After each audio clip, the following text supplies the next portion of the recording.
Now we've got one more preliminary book to go through. And in some ways it's the most edited, the most difficult jumble to pass through, and that's the Book of Numbers. Did you hear me say preliminary? The first 4 books of the Bible are called the Tetratuch, and you're not really into it yet. The Bible begins in Deuteronomy 1:1, and everything else is the preface. All right, let's plunge in. And when you get into Numbers, you don't get very far into Numbers before you get into technical stuff and complications. The complications come thick and fast here. Yahweh spoke to Moses in the wilderness of Sinai. Now Sinai is just the old construct form of sin, S-I-N, which is not iniquity, it's the Egyptian moon god Sin. On the Sinai Peninsula there was a wilderness area where the moon goddess Sin was worshipped. It would be just lovely if we knew where that was. We have a traditional Mount Sinai, and then we have Mount Horeb, which was 10 days journey from Kadesh Barnea, where Elijah went. But 10 days journey is way too short to be our traditional Mount Sinai down at the bottom end of the Sinai Peninsula. It really depends on how far apart those oases were. But what's the problem? We get to Numbers 33 and we've got this list of way stations, but what? We don't know where any of them were, therefore what? Yeah, it's hard to place. Yahweh spoke to Moses in the wilderness of Sinai in the tent of meeting on the first day of the 2nd month, in the 2nd year after they'd come out of the land of Egypt, saying, oddly enough, the early chapters of Numbers don't chronologically relate to where the narrative ended, either in Exodus or Leviticus. And then further on, we're going to get some chapters that tell us this happened before the sanctuary was built. Yes. Now, in any case, the tent of meeting here has to be which? Well, it's the first day of the 2nd month of the 2nd year.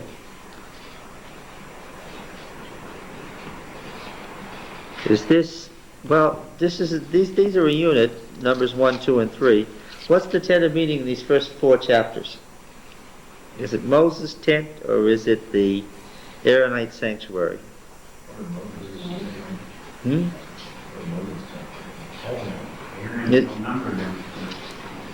Yeah, and then where are all these people living in chapter 2?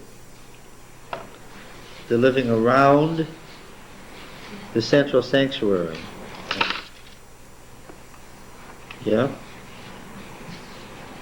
So, this is the sanctuary. This is not Moses' tent. We're coming to Moses' tent. That's in here too. The first, right away I see some things. If it's the sanctuary, who should I have mentioned here? Aaron, yes. Where's Aaron? Where's Aaron? This is what Moses is being told.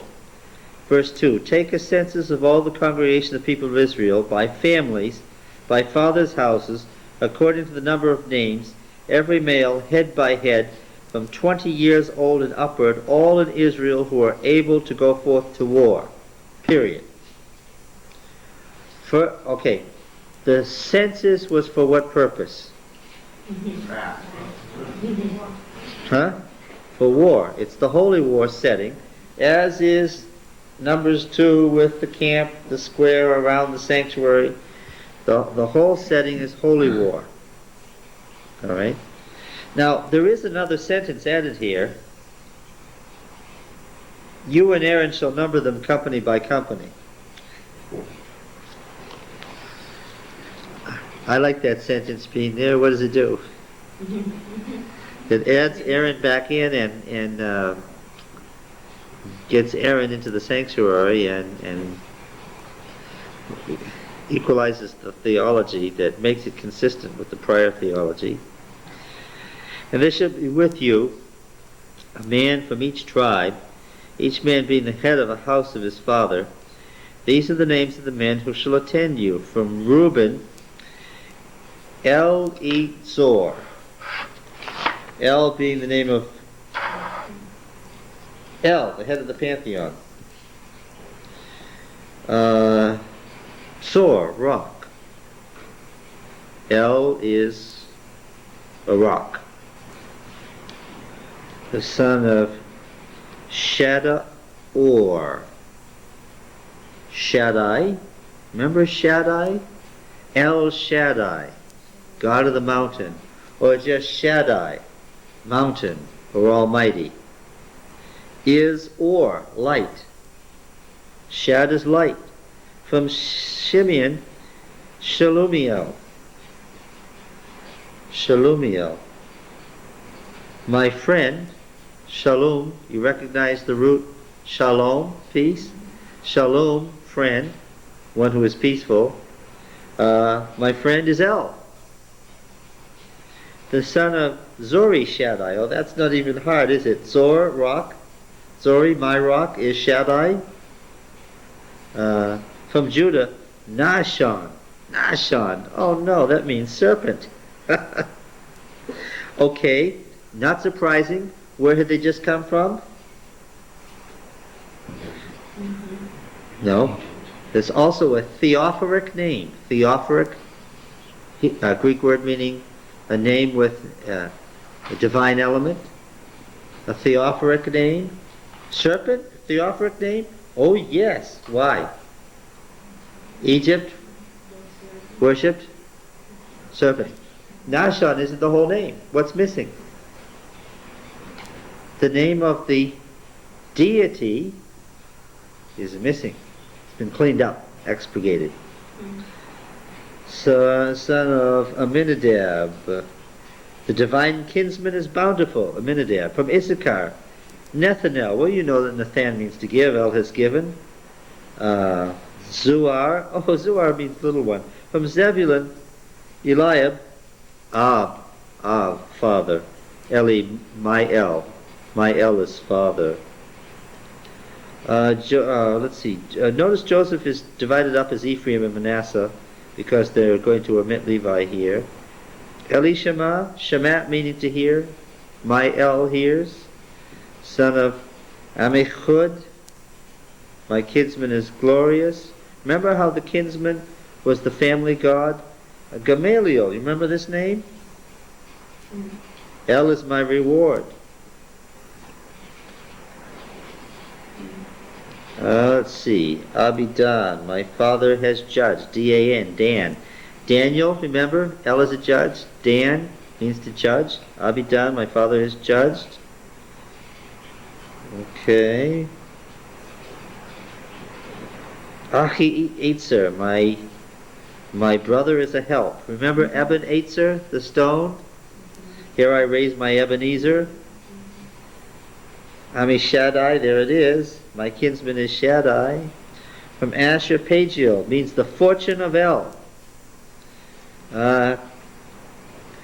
Eli Asaph, El has added. Joseph means Yahweh has added. Remember? Joseph? There's the word Asaph. Let's see, from Naphtali, Achira. Oh, there. Ra. There's the name of the sun god. It hasn't even been removed. Ra is a brother. They had just come from Egypt. These were the ones from the congregation, the leaders of the ancestral tribes, the heads of the clans. Moses and Aaron took these men who have been named. On the first day of the second month, they assembled the whole congregation together, who registered themselves by families, fathers' houses, according to the number of the names from 20 years old upward, head by head, as Yahweh commanded Moses. So he numbered them in the wilderness of Sin. The people of Reuben, Israel's firstborn, of their generations, by their families, by their fathers' houses, according to the number of names, head by head, every male from 20 years old and upward, all who were able to go forth to war. The number of the tribe of Reuben was 46,500. Okay, now, the Language was a written language. It was originally an aid to memory, because how were all records retained originally? Orally, yes. And originally you kept records orally, and the reason that the Hebrew was an unvocalized text was because it was only an aid to what you remembered orally, what you memorized. Here's the story. Jeremiah wanted the king to hear his prophecies, right? He wanted Joachim to hear his prophecies, so he wrote them down. But Jeremiah had composed them orally and had them memorized. There's no way in an unvocalized text that you could ever figure out what the words were that Jeremiah wrote down.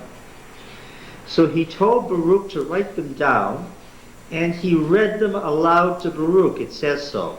Why did he read them aloud to Baruch? Because Baruch, who was a scribe, would not have been able to tell what the scroll said unless he first what?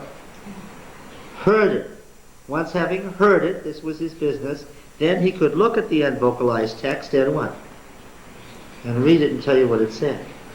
Then he read it to one of the princes. So Jeremiah couldn't go to the king. He was on pain of death. He couldn't go to the king. Remember that? That's why he did it this way.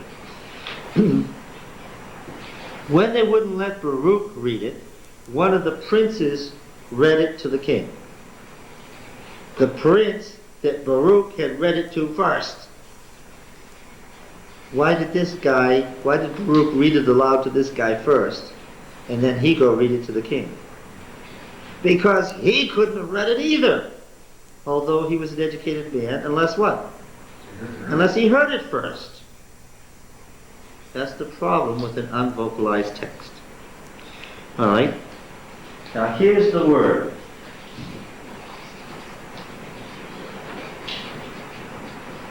Written in the square script, in the Aramaic script. And here's how it comes out in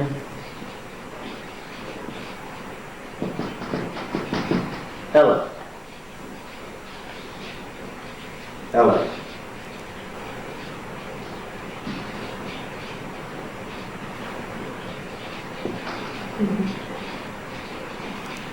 What does it mean?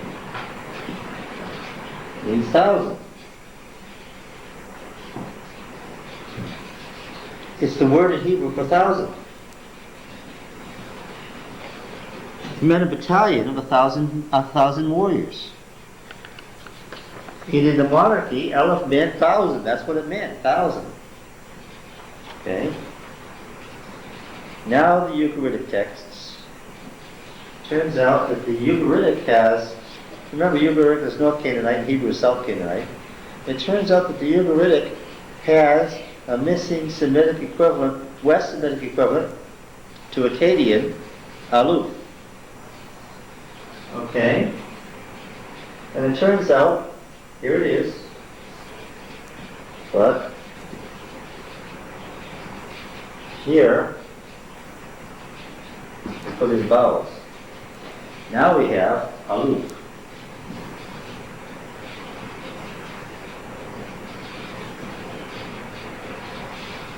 Okay. Aleph.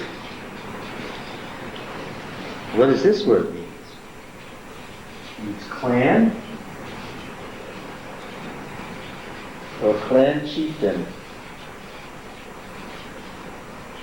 Hence, military captain.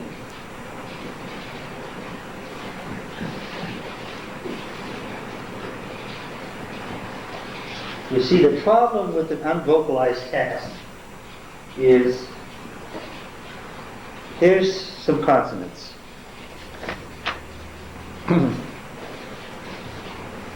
What word is this? Somebody tell me what word this is. What word is it, Gene? Could be pal. Pal. Okay. It might be pal. Pull. What? Take it slow. Pull. Pull. Plug. No. Plug? Plug. No, that's got a G in it. No, could be Oh, that's Paul. right. Pole, Could be Paul. Paul. Well, they might be Paul too. Hail.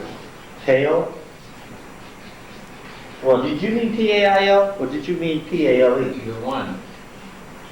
Is that Peel. Peel. Either one.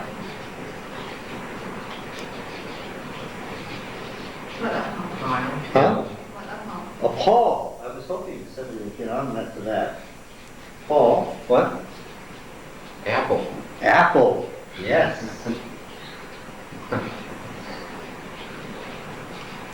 Hill.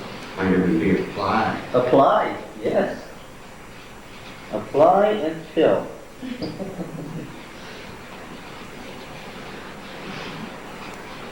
Is that it? How about play?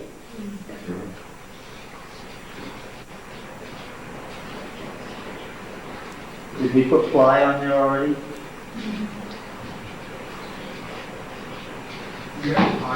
Ploy. That's a diphthong, see? Pile. What? Pile. Pile? We don't have pile? No, we don't. Pile. How about pool? Yes. Only a man with a pool would think of that. Could be, tree. Please.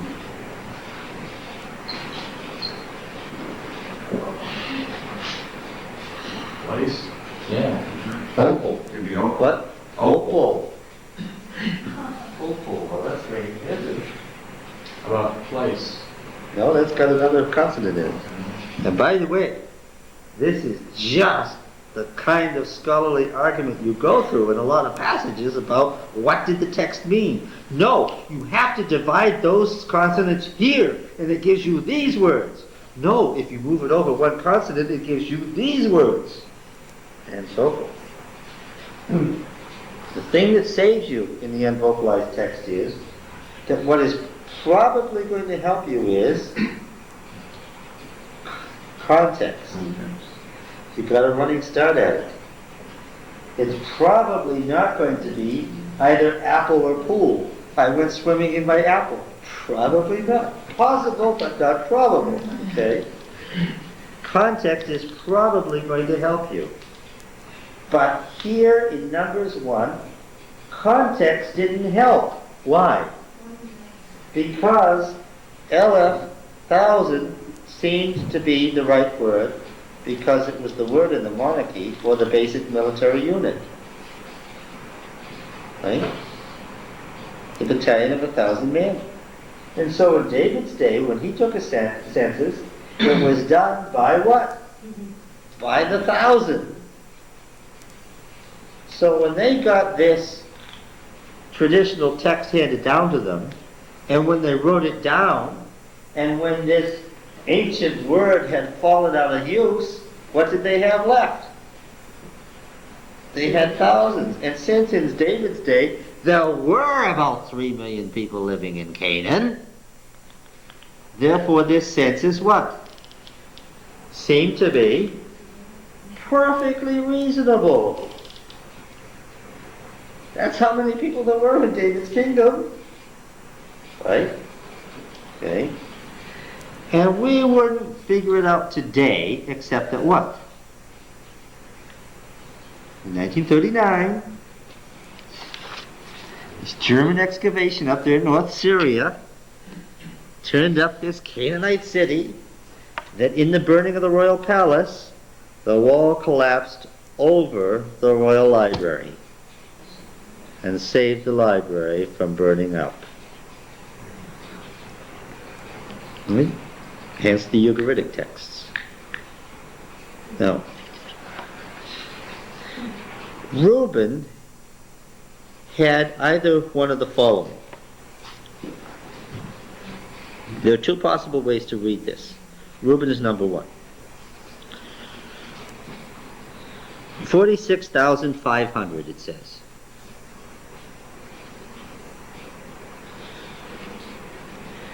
Now, You can read that as the backward way that they wrote, and it was Siegfried Horn who first discovered this by comparing to the way numbers were written in East Semitic.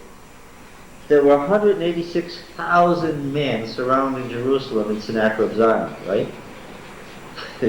That's a lot of people to surround 12 acres. 186,000. But Horn had noticed what?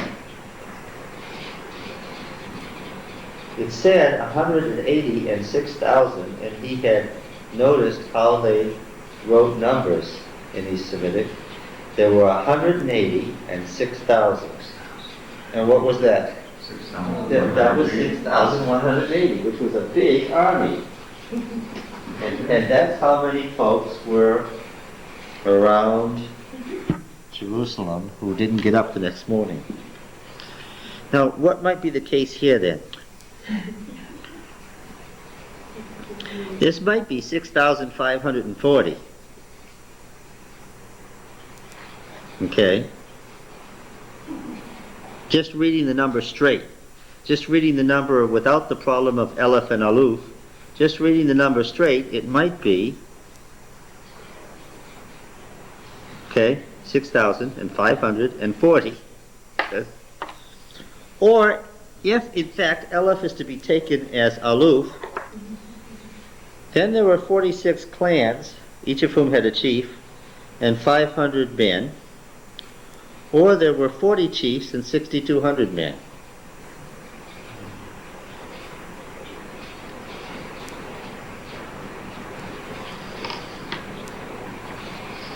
If you read the 46 as 46 and take the word thousand every single time simply as Aleph, it's the number of clans.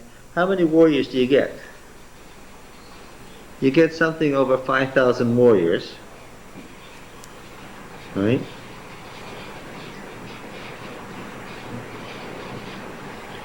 So how many people are you going to have? 6 to 8 times that number. Yeah. So what do you end up with by the time you count all the babies and everything? Yeah, you get 40,000 people, which is a big, big number. They all crossed the Reed Sea, Yam Suf, in the night watch in about 4 hours. They could all survive around an oasis, and they could all live in a square around the sanctuary.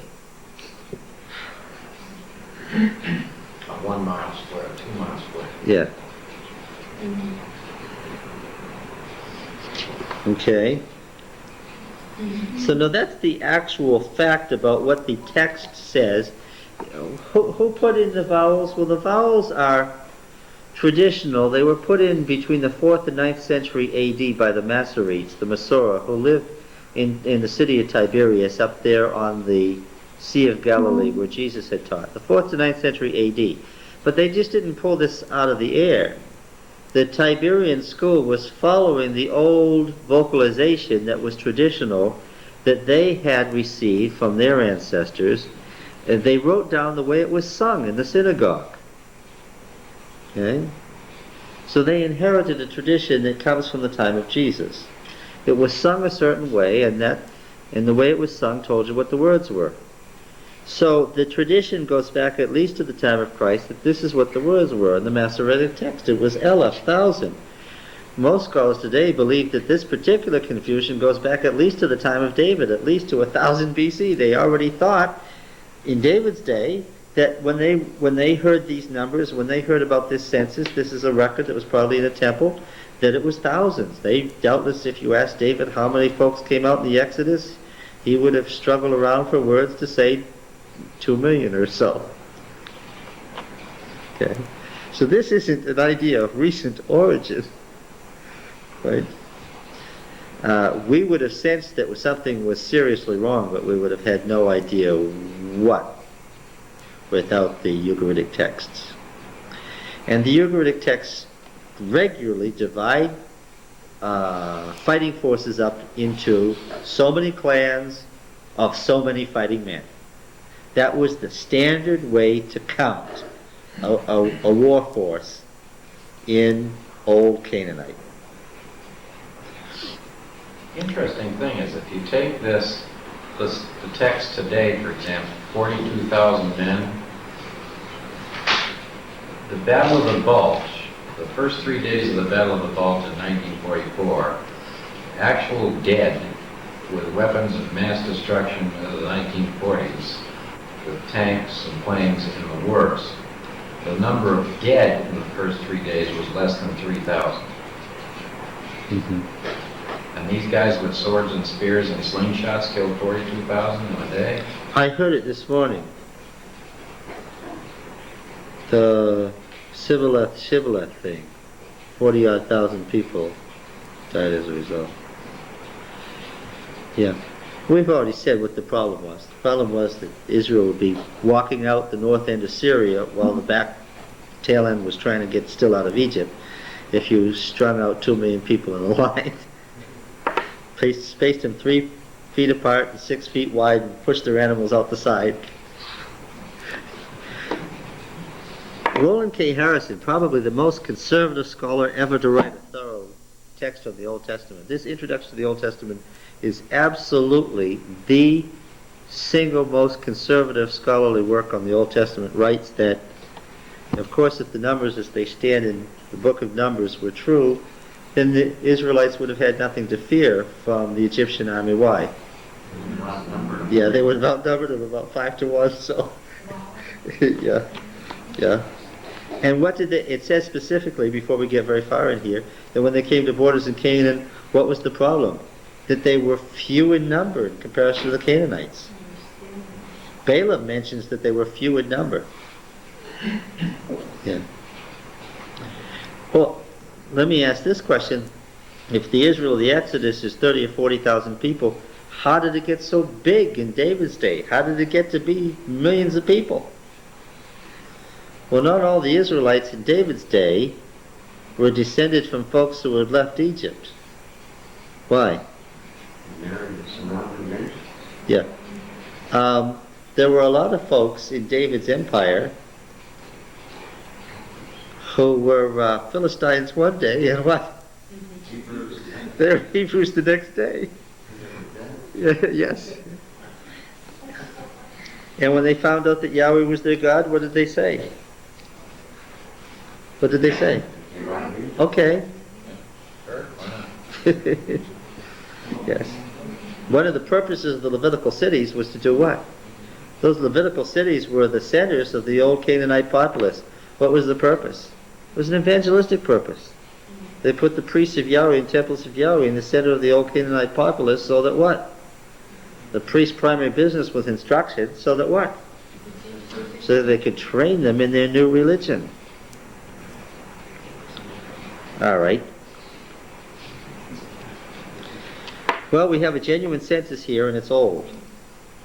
And the next thing we have is we have this this war camp that we've alluded to so often. The hollow square with the tribes surrounding it.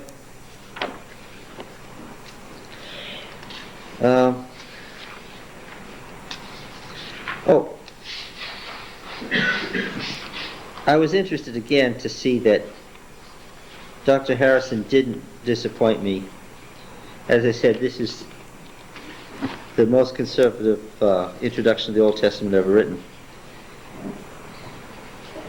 And he explains that the Aleph Aluf thing is the real problem. He says something interesting about the war camp. The arrangement of the tribes by their standards in the form of a hollow rectangle around the tabernacle, long held by liberal critics to constitute an indication of the late date of the priestly material in the Pentateuch, is now known to have been a common deployment of encamped forces in the Amarna period.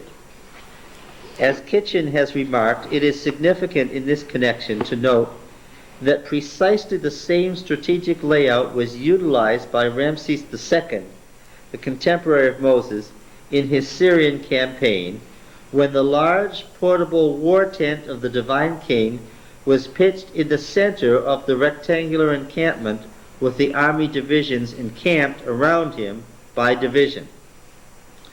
It is especially noteworthy that this important Egyptian comparison should have emerged from the very century in which Moses lived, for later on, in the first millennium BC, such military encampments changed their shape, as indicated by the round form of deployment found on Assyrian reliefs. Yes. So what we have here is an Egyptian military camp. And again, this Aleph Aluf problem indicates to me the antiquity and authenticity of the census. Why?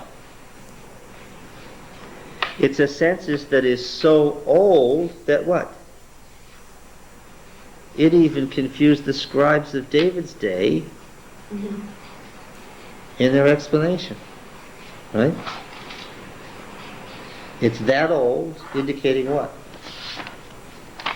It comes from the time that it was passed down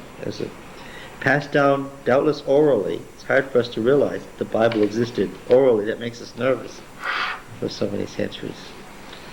All right, let's look at Numbers 2, just briefly. Oh, we better read verse 47. So, What? what are you saying? It's roughly 5,500 men is the... Yeah, okay. Fighting force, right?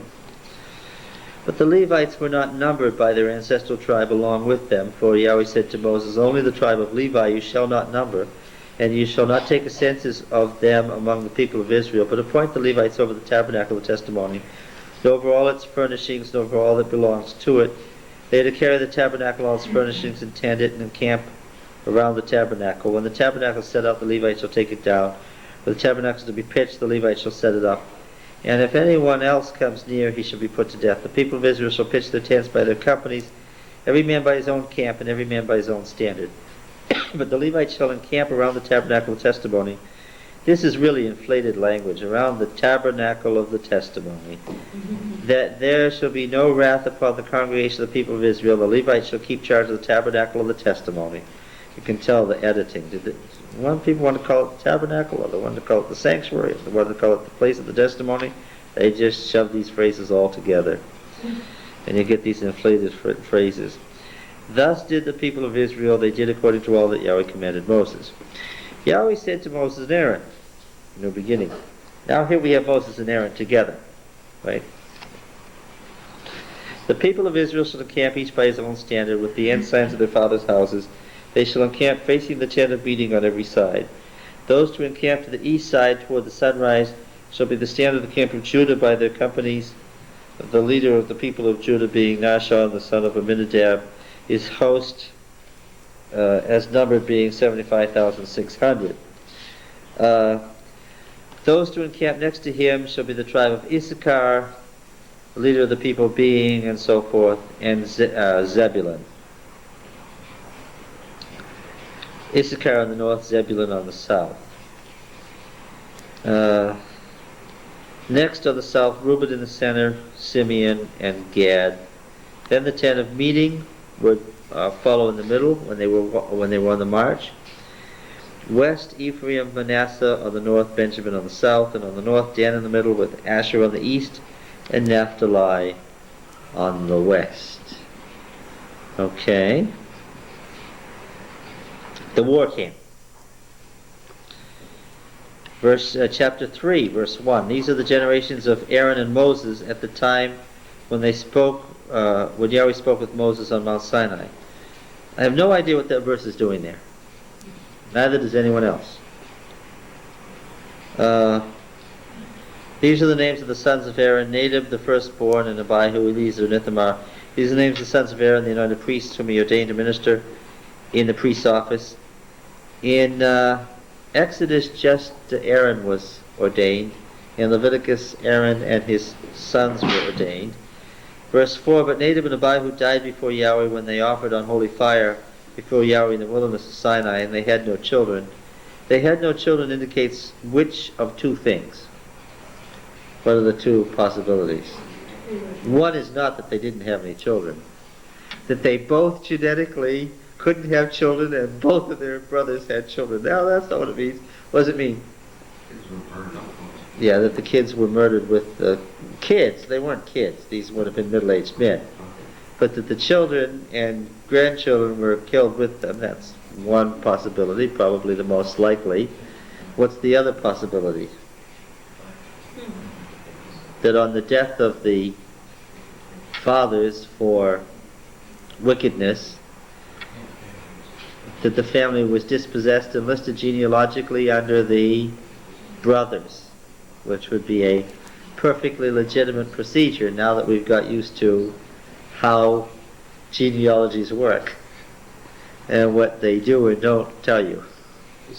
There was a third possibility, though, that happened in a lot of the ancient world, was that the patriarchs would be eliminated and their families were co-opted into others. Your sons became my sons. No, that was the possibility number 2. That's what we were just talking about. Yeah, that's possibly what happened. That the families weren't killed, but were grafted onto, who were the other two? Eliezer and Ithamar. Yahweh said to Moses, "Bring the tribe of Levi near and set them before Aaron the priest, that they may minister to him. They shall perform duties for him and for the whole congregation before the tent of meeting as they minister of the tabernacle. They shall have charge of all the furnishings of the tent and attend to the duties for the people of Israel as they minister. You shall give the Levites to Aaron and his sons, and they are wholly given to him from among the people of Israel. You shall appoint Aaron and his sons, and they shall attend to the priesthood. If anyone else comes near, he shall be put to death." Yahweh said to Moses, "Behold, I have taken the Levites from among the people of Israel. Instead of every firstborn that opens the womb among the people of Israel, the Levites shall be mine. For all the firstborn are mine. On the day that I stole all the firstborn of the land of Egypt, I consecrated for my own. All the firstborn of Israel, both man and beast, they shall be mine. I am Yahweh." And Yahweh said to Moses in the wilderness of Sinai, another beginning, "Number the sons of Levi by fathers' houses and families, every male from a month old upward you shall number." So Moses numbered them according to the word of Yahweh as he was commanded. And these were the sons of Levi by their names, Gershon, Kohath, and Merari. These are the names of the sons of Gershon by their families, Libni, Shimei, sons of Kohath, Amram, Izhar, Hebron, and Aziel, the sons of Merari, Mali, and Mushi. These are the families of the Levites by their fathers' houses of Gershon. For the family of Libnites, the family of the Shimeites, the family of the Gershonites, the number according to all the males from a month old upward was 7,500. The families of the Gershonites were to encamp behind the tabernacle on the west, with Eliasaph, the son of Lael, at the head of the fathers' houses. In the charge of the sons of Gershon, tent of meeting was to be the tabernacle, the tent with its covering, the screen for the door of the tent of the meeting, the hangings of the court, the screen, the front of the court, on the tabernacle, the altar, and all its cords servicing pertaining to these. Kohathites encamp on the south side. What's their charge? Verse 31. The ark, the table, the lampstand, the altars, the vessels of the sanctuary with which the priests minister, and the screen, all the service pertaining to these. And Merari to encamp on the north side. The frames of the tabernacle, verse 36. The bars, the pillars, the bases, and their accessories, all the service pertaining to these. The pillars of the court, their bases and pegs and cords.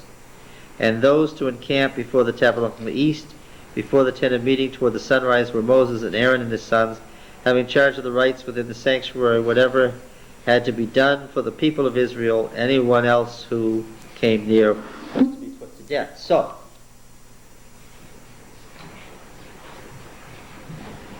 could you make the war camp without looking? I think I can do most of it, but I don't think I can do all of it.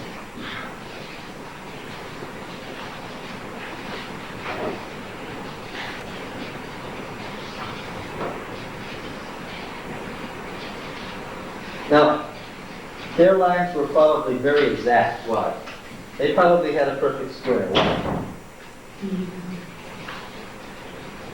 Why would they have been so good at it? Where had they just come from? Egypt.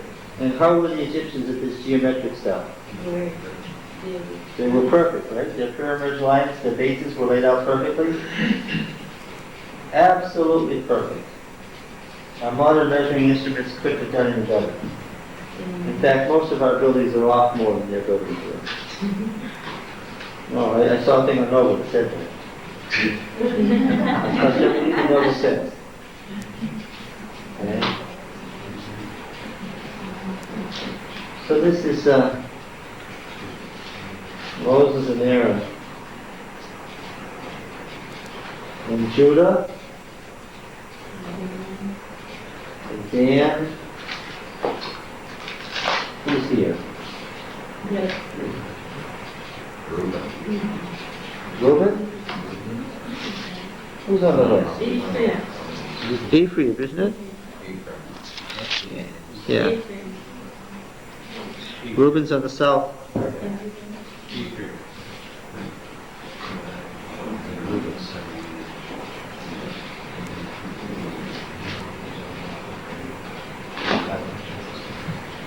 All right. Let's put a bid just for Issachar.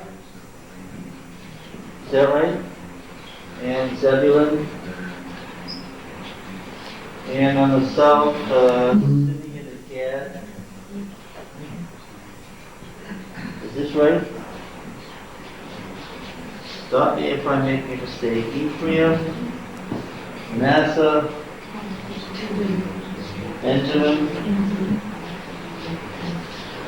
Dan, Asher, Naphtali. And of course, this would have been the traditional position around the sanctuary and covenant renewal ceremonies too. Now we can add, who is over here? Gershon?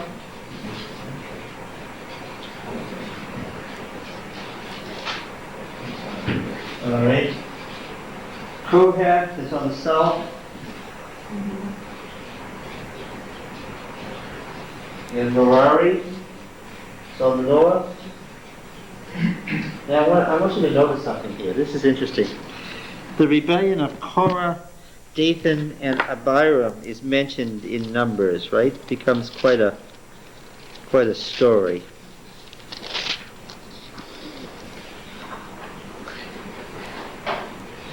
Of 16:1. Now Korah the son of Izhar, son of Kohath, son of Levi, and Dathan and Abiram, sons of Eliab, and On the son of Peleth, sons of Reuben.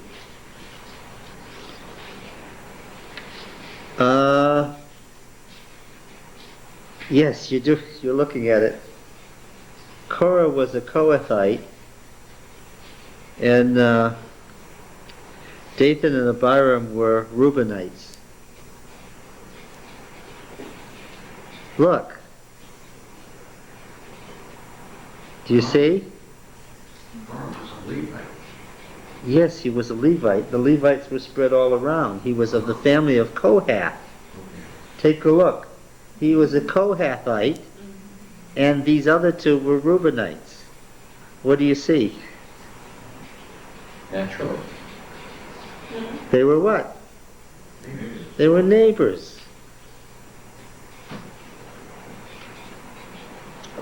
And they got to talking about things from their southern perspective.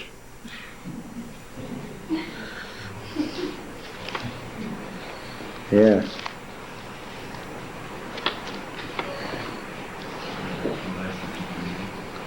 All right. Now, chapter 3, verse 40. Yahweh said to Moses, number the firstborn males of the people of Israel from a month old and upward, taking the number by names. You shall take the Levites for me, I am Yahweh, instead of all the firstborn among the people of Israel, and the cattle of the Levites instead of all the firstlings among the cattle of the people of Israel. So Moses numbered all the firstborn among the people of Israel. What's being compared? The tribe of Levi was counted from 1 month old and upward. Now everybody who was a firstborn child was being counted in the rest of the tribes to get a comparison. How many Levites from a month old and upward are there, as opposed to how many firstborn children are there from a month old and upward? Why? because the Levites were doing what? They were replacing those firstborn as priests, right? This is the shift from the patriarchal priestly to the Levitical priestly. The Levitical family is going to be a stand-in for everybody who was a firstborn child now. So they're counting the two to make a comparison in the count. Got it? Okay, so Moses numbered all the firstborn among the people of Israel, as Yahweh commanded him, verse 43, and all the firstborn males, according to the number of the names from a month old and upward, as numbered, were 22,273. Moses said, take the Levites instead of all the firstborn. How many did we have of Levites? 22,000 up above. Do you see that in verse 39? Is everybody with me? Numbers chapter 3, verse 39. All the males from a month old and upward were 22,000. Okay, all the firstborn were 22,273, verse 43. Verse 44. And Yahweh said to Moses, take the Levites instead of all the firstborn among the people of Israel, and the cattle of the Levites instead of their cattle, and the Levites shall be mine. I am Yahweh. And for the redemption of the 273 of the firstborn of the people of Israel, over and above the number of male Levites, you shall take 5 shekels apiece, reckoning by the shekel of the sanctuary, the shekel of 20 gerahs, you shall take them, and give the money by which the excess number of them is redeemed to Aaron and his sons. Are you all following what's happening here? It's fairly simple. There were slightly more firstborn than there were Levites, and so the extra firstborn who needed to be redeemed were being paid for. No, we're also assuming these numbers possibly are not as the... Oh, this narrative has to be written at the time of the monarchy. Why?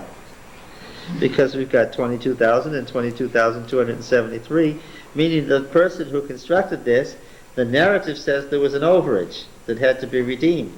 But according to what he has before him, what? Aleph is what?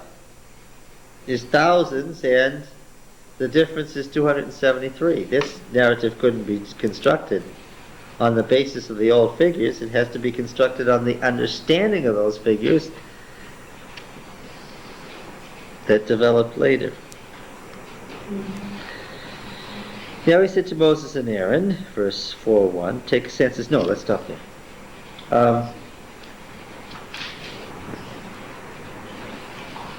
Do we need to say again that this is the basis of this war camp thing?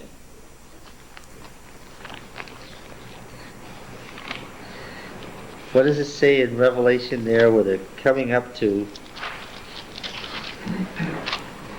I heard this with my own ears. I kid you not, I heard this in an Adventist church. Let's see. The bad people were surrounding the... Yes. It's Revelation 20 and verse 7. Of course, this is imagery that goes all the way on, doesn't it, right? Solomon's temple with its courts, its concentric courts. The temple that Ezra rebuilt. The temple that was destroyed and then rebuilt by Herod with its concentric courts. All of that is from this. You understand that? Ezekiel's ideal temple in Ezekiel 40 to 48 is this camp here. Right? And when you get in Revelation, you talk about the holy city, it's this. In verse 7, when the 1,000 years are ended, Satan will be loosed from his prison and will come out to deceive the nations which are at the four corners of the earth, that is Gog and Magog, to gather them for battle. Their numbers like the sand of the sea. Remember how Gog and Magog surround the temple in Ezekiel? And they marched up over the broad earth that surrounded the camp of the saints in the beloved city, but fire came down from heaven and consumed them. The camp of the saints, the kai means that is, as often as it means and in Greek. They surrounded the camp of the saints, that is the beloved city. But no, what did I hear? I heard a sermon how there was going to be 2 different groups of the righteous, those in the camp of the saints and those in the holy city, because it says here the camp of the saints and the holy city, right? It's misunderstanding the word Kai, which is, Kai means that is. It's the camp of the saints, that is the holy city. Where did they get the idea of a camp, a war camp from? Milchama doesn't mean camp, it means war camp, right? Because this is the last war. Yes. It's drawn from the Exodus theme, okay, of the war camp. All right. And what was the result of that sermon? I don't know. I never got past that. I don't remember another thing about the sermon. It might have been a wonderful sermon.